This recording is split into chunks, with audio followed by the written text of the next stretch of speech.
نہیں، عورت وہ ہے جس نے نبیوں کو پیدا کیا ہے، عورت وہ ہے جس نے ولیوں کو پیدا کیا ہے۔ سبحان اللہ، سبحان اللہ، عورت کی بے شک، تو تھوڑی سی ہے ضرور عقل سے کمزور۔ تم نے مکھی دیکھی؟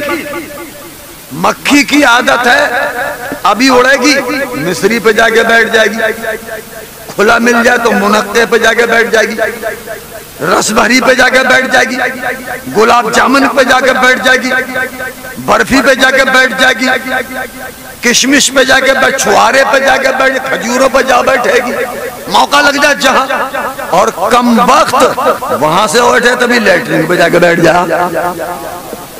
دیکھا نا، ایسے عورتیں کبھی کبھی نادانی کا شکار ہو جاتی ہیں۔ ابھی مصلی بچھا کے نماز پہ نماز، نماز پہ نماز، نماز پہ نماز، روزے پر روزہ، روزے پر روزہ، دیکھو 30 روزے، پھر رمضان کے بعد کے 6 روزے، پھر ہزاری روزہ، پھر محرم کا روزہ، پھر پیر کا روزہ، پھر جمعہ کا روزہ، روزے پر روزہ کون رکھا ہے؟ عورت۔ نماز پہ نماز کون پڑھا ہے؟ عورت۔ قرآن پڑھنے بیٹھ جائے، ہل ہل کے 4 پارے پڑھ کے اٹھائے، ہم ایک پڑھے چکر بن جاوے، وہ ایک وضو سے 4 پارے پڑھے، یہ عورت ہی تو ہے۔ مگر عمل پہ دیکھو تو تسبیح پہ تسبیح، تسبیح پہ تسبیح، تسبیح پہ تسبیح، تسبیح پہ تسبیح، گھمائے جا رہی، گھمائے جا رہی، گھمائے جا رہی، عمل پہ عمل، اور کم وقت موقع لگے تو ڈھول پہ چڑھ چڑھ بیٹھے۔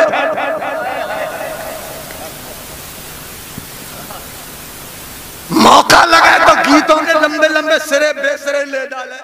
زندگی بھر یہ طریقے کار ہونا چاہیے، ہر گھڑی ذکر شہ ابرار ہونا چاہیے، موت ہو، شادی ہو، رنج ہو، غم ہو یا کوئی خوشی، کوئی بھی موقع ہو ذکر یار ہونا چاہیے۔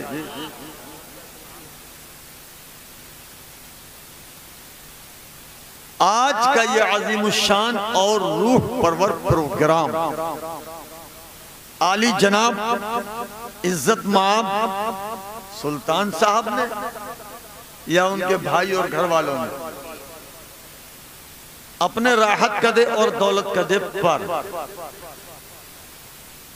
جس مقدس بزم کا اہتمام و انتظام و انصرام کیا ہے، یہ جشن شادی خانہ آبادی سے متعلق ہے۔ پروگرام ضرور دیر سے شروع ہوا ہے مگر شروعات بہت اچھی ہے۔ ایسا لگتا تھا کسی غزل کے بہت بڑے پروگرام میں جو آل انڈیا مشاعرے ہوتے ہیں اس پروگرام کی نظامت ہو رہی ہے اور چیدہ چیدہ ٹاپ ٹاپ کے شعر کہے جا رہے ہیں، مگر یار سننے والے نہیں تھے۔ ایک ایک شعر ایسا جا رہا تھا، صحیح بات، تیر کی طرح کام کرتا ہوا۔ بات صحیح کہہ رہا ہوں میں؟ منہ دیکھی تو نہیں ہے؟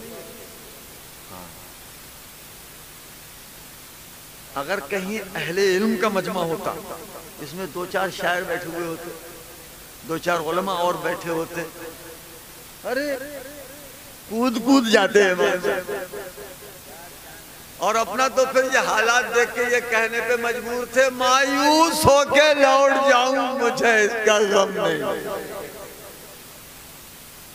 مایوس ہو کے لوٹ جاؤں مجھے اس کا غم نہیں، سائل ہوں تیرے در کا دعا دے کے جاؤں گا،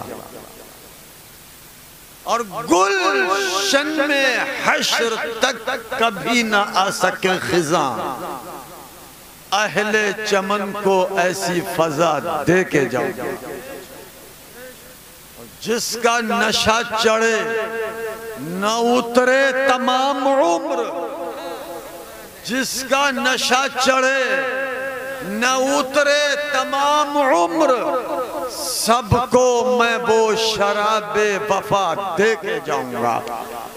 ایسے پرفتن دور و ماحول میں کہ ڈی جے اور باجے پہ لوگ اپنی جان فدا کرنے کو رہتے ہیں، ایسے پرفتن ماحول میں وہ بھی شادی کے موقع پر کمر مٹکوں کی دنیا ہے یار، ناچنے کودنے والوں کا دورہ ہے، خاص کر شادی تو لوگوں نے سمجھ ہی رکھی ہے کہ یہ اسی چیز کا نام شادی، جتنا گا بجا لو، مگر ایسے پرفتن دور و ماحول میں آج ایک محترم نے میری تو طبیعت خوش کر دی، لگتا ہے کئی گھنٹے میں تقریر کروں، مگر میرے ماں بعد مہمان حضرات جس میں بالخصوص حضرت مولانا قاری محمد مکرم رضا قادری رضوی نوری تشریف رکھتے ہیں، بہترین آواز کے مالک، میں نے سنا ہے، میں اندیکھی نہیں کہتا ہوں، میں نے خود سنا ہے، اللہ نے بہت آواز و ترنم سے انہیں نوازا ہے، مگر جب میرے محترم ناظم نے جناب محترم مولوی توقیر نے فقیر حقیر کو مائک پہ حاضر کر دیا اور کرسی پہ بٹھا دیا ہے تو میں گھنٹوں کی تقریر منٹوں میں کرنے کی قدرت رکھتا ہوں الحمدللہ۔ آپ مطمئن رہیں، قطعی پریشان نہیں کروں گا، موسم ٹھنڈا ہے، اور حضرت فرما رہے تھے ابھی اگر 12 بجے تک نمٹ جائے تو بہت اچھی بات ہے۔ کیوں کہہ رہے تھے؟ مقرر تو وہ ہوتا ہے رات بھر بولے دن بھر سو رہے،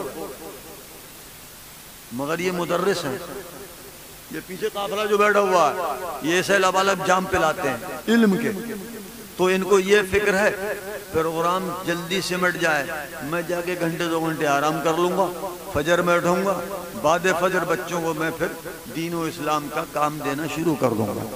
تو ہاں وہ یہ سب کچھ چل رہا ہے دوستو، مگر میں نے عرض خدمت کرنا چاہا ہے کہ جس مقدس بزم محفل میں اور آپ سب حاضر آئے ہیں، یہ شادی خانہ آبادی سے متعلق پروگرام منعقد کیا گیا ہے، چلو تو پھر اس موضوع پہ تھوڑی دیر بات کر لیتے ہیں۔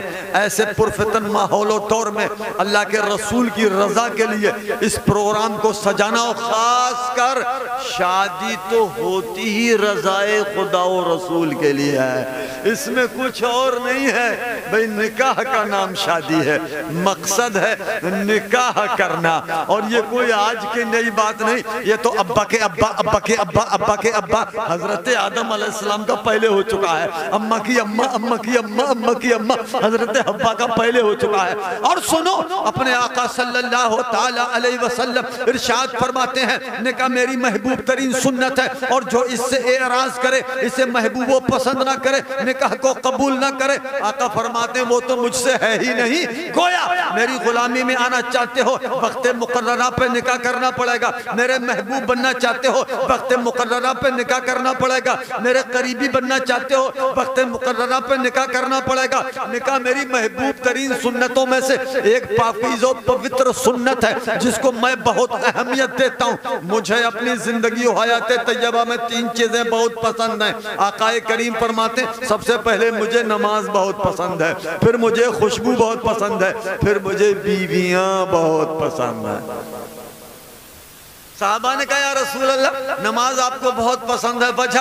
آقا فرما رہے ہیں نماز مسلمانوں پہ محبوب اور کفار و مشرکین پہ گراں گزرتی ہے۔ نماز وہ عمل ہے جس سے اللہ کا قرب حاصل ہوتا ہے، اور مجھے خوشبو بہت پسند ہے کیونکہ خوشبو اس کیفیت کا نام ہے جس راستے سے میں چلا جاتا وہ راستے اللہ تعالیٰ اپنی رحمت سے مہکا دیا کرتا تھا، اور مجھے ڈھونڈنے کے لیے پتے نہیں پوچھنے پڑتے تھے، گلیوں سے گزر جاتے، خوشبو کے ذریعے سے مجھے حاصل کر لیا کرتے تھے۔ وقت کے اعلیٰ حضرت عظیم البرکت کنز الکرامت رفیع الدرجت امام عشق و محبت بہت آسانی سے ارشاد فرماتے ہیں ان کی مہک نے دل کے غنچے کھلا دیے ہیں، جس راہ چل گئے ہیں کوچے بسا دیے ہیں۔ دوستوں اور بزرگوں، آقا کریم صلی اللہ تبارک و تعالی علیہ وسلم ارشاد فرماتے ہیں، دوستوں اور بزرگوں میں آپ کو چند باتوں میں اپنے آقا کے فرامین بتاتا چلوں، تقریر بھی مختصر رہے، بات بھی بہت کام کی ہو جائے۔ نبی کونین سلطان دارین صلی اللہ تبارک و تعالی علیہ وسلم فرماتے ہیں مجھے بیویاں اس لیے بہت زیادہ پسند ہیں کہ وہ عام انسانوں کو خطائے فی الفکر سے بچاتی ہیں، اور وہ پھر قوم کی امانت دار ہیں۔ ان کے ذریعے سے انبیاء آئے، ان کے ذریعے سے اولیاء آئے، ان کے ذریعے سے صحابہ آئے، ان کے ذریعے سے تابعین آئے، ان کے ذریعے سے تبع تابعین آئے، ان کے ذریعے سے ائمہ مجتہدین آئے۔ گویا کل اولیاء کاملین انہی کی دین ہے، انبیاء سابقین انہی کی دین ہے۔ دنیا میں جو کچھ ہے یہ سب عورتوں کا صدقہ ہے۔ دوستو پھر مصطفیٰ صلی اللہ علیہ وسلم فرماتے ہیں اے لوگوں کان کھول کے سن لو، جس انسان کو پروردگار عالمین و خلاق کائنات نے 3 بیٹیاں عطا فرمائی، جس مسلمان کو اللہ رب العزت نے 3 بیٹیاں عطا فرمائی اور انسان نے تینوں بیٹیوں کو پالا پوسا، علم خانہ داری سکھایا، قرآن عظیم دیا اور جدید علوم فنون سے اس نے مزین و مہرمند کیا، اور پھر جوانی پر شروع جوانی پر اپنی بیٹی کی شادی کر دی، خانہ آبادی کر دی، بیٹی کو رخصت کر دیا، اسے منکوحہ بنا دیا۔ آقا کریم فرماتے ہیں 3 بیٹیوں کو پالنے والا جس نے ناز و نعم و نخرے سے اپنی بیٹیوں کو پالا ہو اور اس کے بعد انہیں منکوحہ بنا کے انہیں رخصت کر دیا ہو، مصطفیٰ صلی اللہ علیہ وسلم کی سنت کے مطابق بیٹیوں کو رخصت کیا۔ آقا کریم فرماتے ہیں کل بھرے میدان محشر میں، جس میدان میں انبیاء آئیں گے، صحابہ آئیں گے، تابعین آئیں گے، تابع تابعین آئیں گے، ائمہ مجتہدین آئیں گے، اولیاء کاملین آئیں گے، صحابہ آئیں گے، شہداء آئیں گے، ادباء آئیں گے، نجباء آئیں گے، نقباء آئیں گے، فصحاء آئیں گے، بلغاء آئیں گے، عابدین آئیں گے، زاہدین آئیں گے، صابرین آئیں گے، شاکرین آئیں گے، شہداء آئیں گے، عام نیکوکار بھی آئیں گے اور گناہگار بھی آئیں گے۔ اس میدان محشر میں مصطفیٰ صلی اللہ علیہ وسلم فرماتے ہیں جب 3 بیٹیوں کے نکاح کرنے والے ان کے والدین بھی پہنچیں گے، آقا فرماتے ہیں اس بھرے میدان محشر میں جہاں آدم تا عیدم لوگ موجود ہوں گے، انگنت کا مجمع ہوگا، بے حساب انسان ہوں گے، اتنے بڑے میدان سے 3 بیٹیوں کے ماں اور باپ کو پالنے والے، بیٹیوں کے نخرے اٹھانے والے، بیٹیوں کی پرورش کرنے والے، زندہ دل جیالے مسلمانوں کو میں تلاش کر کے اپنے ساتھ جنت میں لے کے جاؤں گا۔ صحابہ مچل گئے یا رسول اللہ فدا کا امی و آبی، آقا ہمارے ماں باپ آپ پہ قربان ہو جائیں۔ سرکار جس کو پروردگار عالمین و خلاق کائنات نے 2 ہی بیٹیاں عطا فرمائی ہو، آقا ان کے بارے میں کیا رحمت کی بھرن برسا رہے ہیں۔ مصطفیٰ مسکرائے، ارشاد فرمایا صحابہ تم بڑے زیرک ہو، تم بڑے ہوشیار ہو، تم بڑے سمجھدار ہو، تم موقع کی تلاش میں رہتے ہو، چلو تم نے موقع کی بات کری ہے تو تمہارے نبی کا دریائے کرم اب بھی جوش پر ہے، تم گواہ ہو جاؤ، میں اپنے رب کی عطا سے ان کے لیے بھی صدقہ دیتا ہوں اس بات کا جس مسلمان نے 2 بیٹیاں پائی ہوں، انہیں پالا پوسا جوان کیا ہو، علم کے زیور سے آراستہ پیراستہ کیا ہو اور 2 بیٹیوں کا نکاح کر دیا ہو، ان 2 بیٹیوں کے ماں باپ کو بھی بھرے میدان محشر میں میں خود تلاش کر لوں گا، اپنے ساتھ جنت لے کے چلا جاؤں گا۔ صحابہ کا مجمع مقدسہ ہے، بارگاہ نبی اکرم ہے، صحابہ پھر قدموں پہ مچل جاتے ہیں، فدا کا امی ابی و آبی کہہ کے عرض گزار ہوتے ہیں یا رسول اللہ ہمارے ماں باپ کے قدموں پہ قربان ہو جائیں۔ آقا ماں باپ کے جیسی عزت ہے آپ کے قدم پاک پہ حاضر و قربان۔ اے میرے آقا اتنا اور کرم فرما دیا ہوتا سرکار، جسے 3 بیٹیاں عطا کی گئی ہو وہ جنت کا حقدار ہے قول مصطفیٰ کہتا ہے، اور جسے 2 بیٹیاں نصیب ہو گئیں وہ فرمان مصطفیٰ کے ماتحت جنت کا حقدار ہو گیا۔ آقا ہم نے سن لیا مان لیا، ہم آمنا و صدقنا کہتے ہیں آقا، جو آپ فرما رہے ہیں سب حق ہے، مگر یا رسول اللہ کسی مسلمان کو اللہ رب قدیر نے 1 ہی بیٹی عطا فرمائی ہو، آقا اس کے بارے میں کیا ارشاد عالی شان ہے۔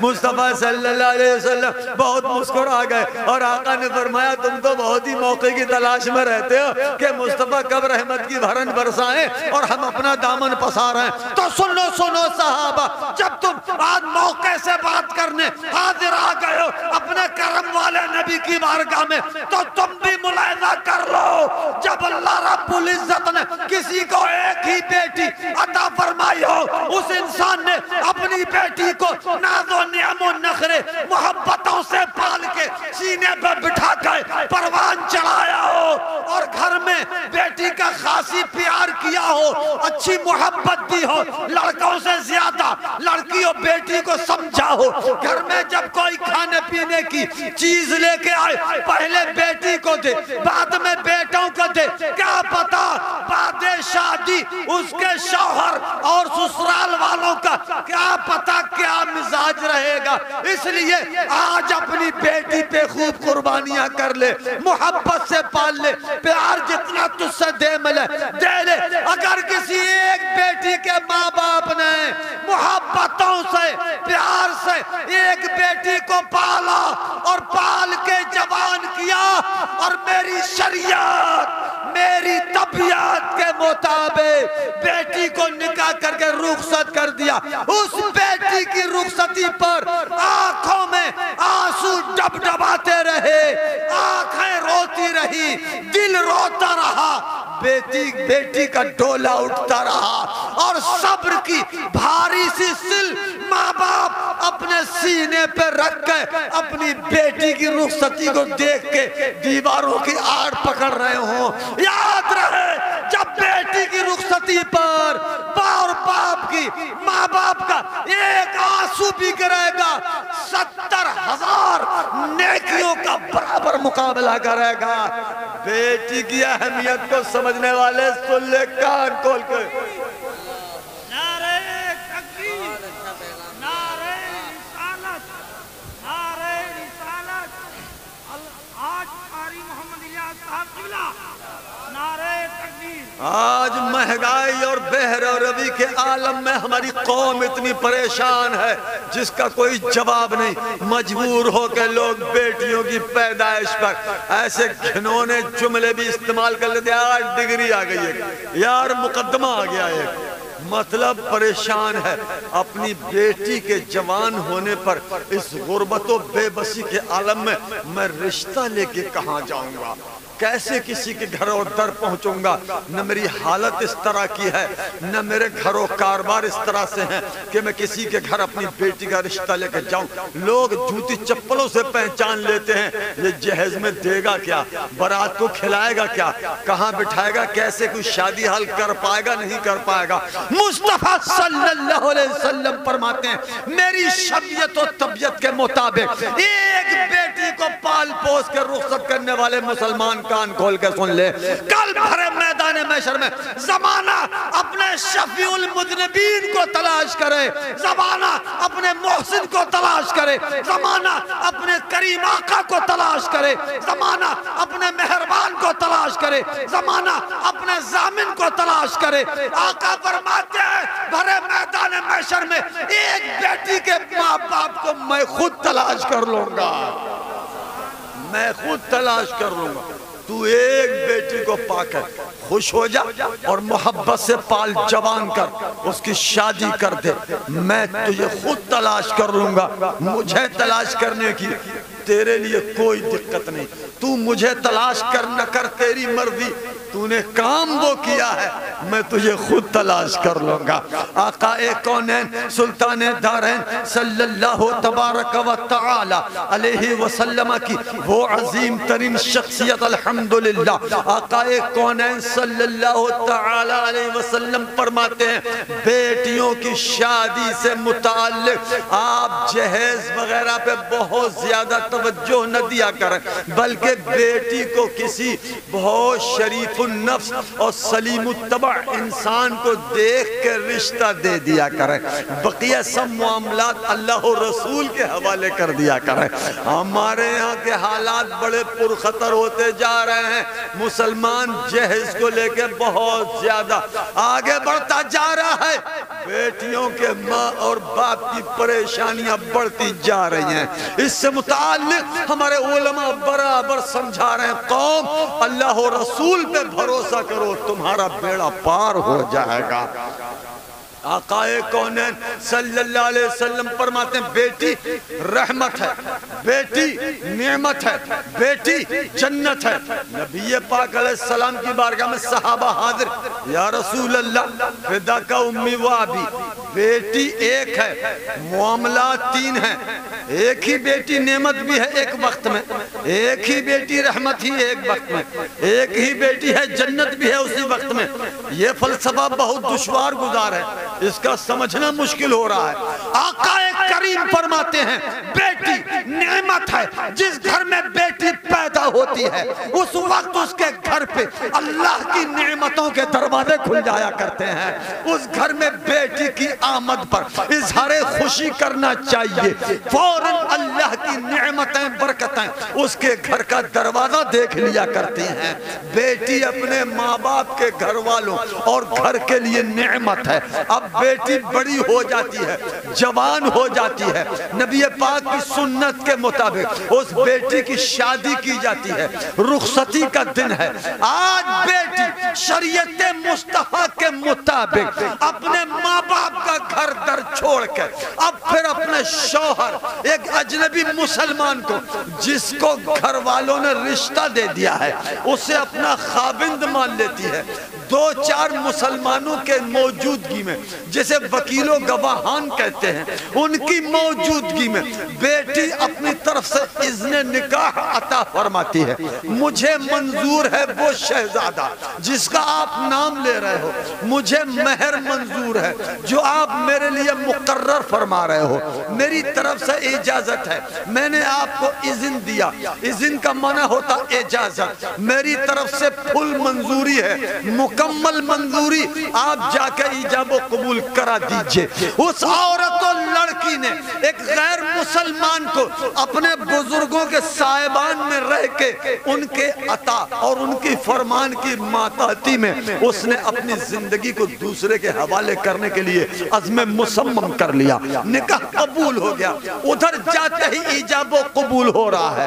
مگر دوست اور بزرگوں یاد رہے وہ بیٹی جو نکاح کے لیے اذن دیتی اور ایجاب و قبول کی منظوری دیتی ہے, جس وقت وہ کہہ رہی ہوتی ہے میں اللہ و رسول کی رضا کے لیے اپنی نکاح کی آپ کو اجازت دیتا ہوں, اللہ رب قدیر ایک فرشتہ پیدا فرماتا ہے. فرشتہ پوچھتا ہے مولا تو نے مجھے کیوں پیدا کیا؟ رب فرماتا ہے میں نے اس لیے پیدا کیا, میری بندی ہے, جوان ہو گئی ہے, اس کے نکاح کا وقت ہے, 3 مسلمان پہنچے ہیں, وہ اجازت نکاح کی ماننا ہے. میرے نبی کی سنت کے خاطر بیٹی ہر بار, ہر مسئلہ, ہر پریشانی, ہر مصیبت, ہر آسائش اٹھانے کے لیے اپنے خاوند کے گھر اپنی عزتوں کا مالک بنانے کے لیے وہ تیار ہو گئی ہے اور اس نے اجازت دے دی ہے. اس خوشی میں میں نے تجھے پیدا کیا فرشتہ, آج سے لے کر قیامت تک اس بیٹی کی تجھے مغفرت کی دعا کرنا ہے. الحمدللہ رب. اس لڑکی جو اذن دے رہی ہے اس کے خوشی سے نبی کی شریعت کے مطابق خوشی سے اذن دینے کے صدقے میں نے خوش ہو کے تجھے پیدا کیا ہے. تیری ذمہ داری ہے اس لڑکی کے لیے, میری بندی کے لیے تجھے قیامت تک دعائے مغفرت کرتے رہنا ہے.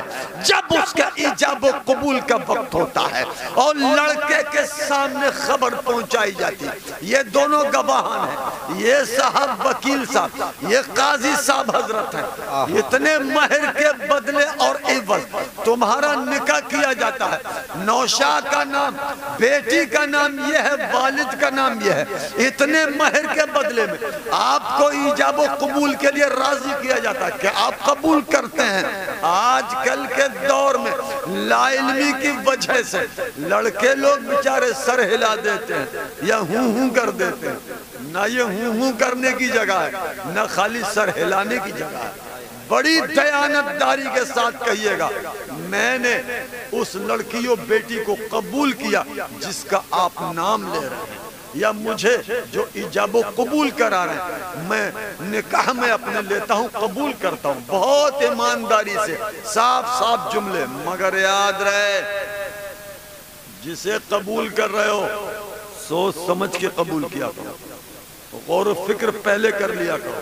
کیوں؟ جس لڑکی کو مسلمان تم قبول کر رہے ہو وہ لڑکی ایک ٹیڑھی بلدار پسلی سے پیدا ہے. قدرتی طور پہ عورت و لڑکی کے جسم میں اللہ نے بل رکھا ہے اور جسم کی ہڈیوں میں سب سے زیادہ نازک ہڈی پسلی ہوتی ہے, اور پسلی میں قدرتی طور پہ ہلکا سا بل ہوتا ہے.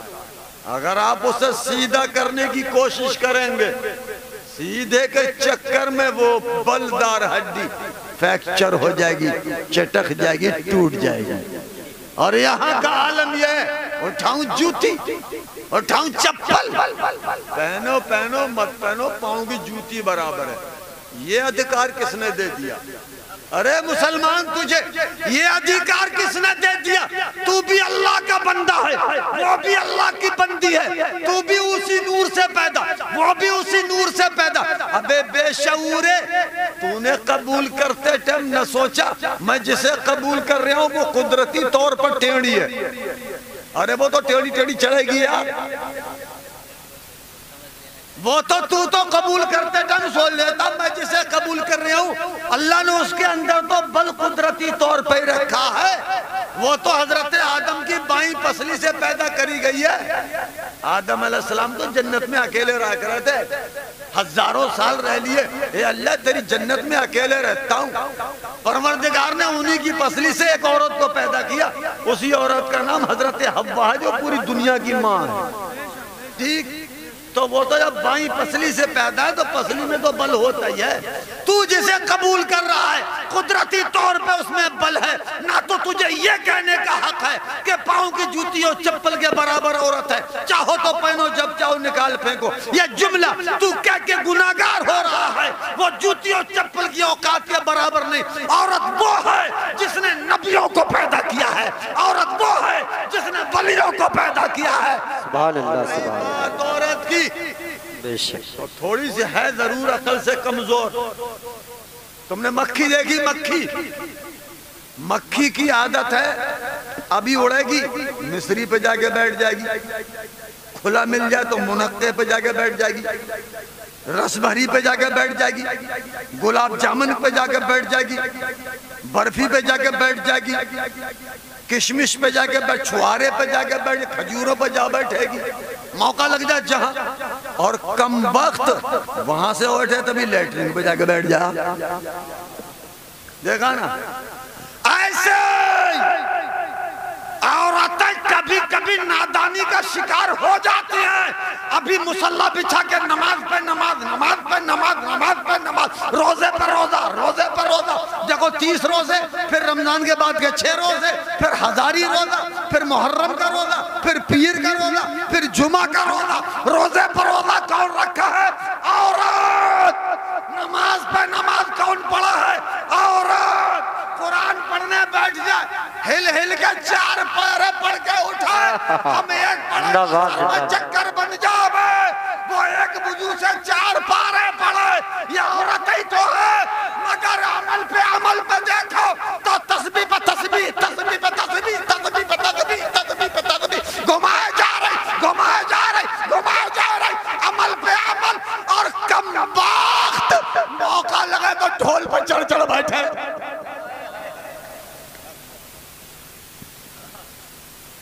موقع لگائے تو گیتوں کے لمبے لمبے سرے بے سرے لے ڈالے، اور کہے کیا؟ ایک اللہ میاں کا لے لے، توبہ توبہ نعوذ باللہ، جبکہ اللہ پاک کو اللہ میاں کہنا ہی نہیں چاہیے نا۔ وہاں بھی کہتے ہیں اللہ میاں، سنیوں میں منع ہے۔ اللہ پاک، اللہ تعالی، خدائے پاک، رب ذوالجلال، اس کے بہت سے نام ہیں، 99 نام ہیں، ان میں سے کسی بھی نام کے ساتھ اس کو پکارو۔ سب سے آسان ہے اللہ پاک، اللہ میاں نہیں کہنا چاہیے۔ وہابیوں میں کہتے ہیں اللہ میاں، اپنے ہاں تو قطعاً ناجائز ہے بھئی، منع فرمایا علماء کرام نے۔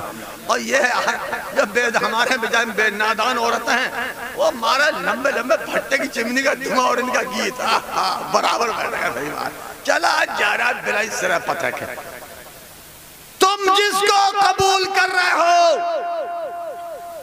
وہ ٹیڑھی ہڈی سے پیدا ہے، اس کو جبرن قہرن مار توڑ کے ڈنڈے اور گھوسے لاتوں سے سیدھا کرنے کی کوشش مت کرو، بلکہ قرآن پاک میں اللہ تعالیٰ نے ارشاد فرمایا ہے اگر آپ کی اہلیہ سے کوئی غلطی سرزد ہو جائے تو تم ناراضی کا اظہار کرو مگر الگ سو کر۔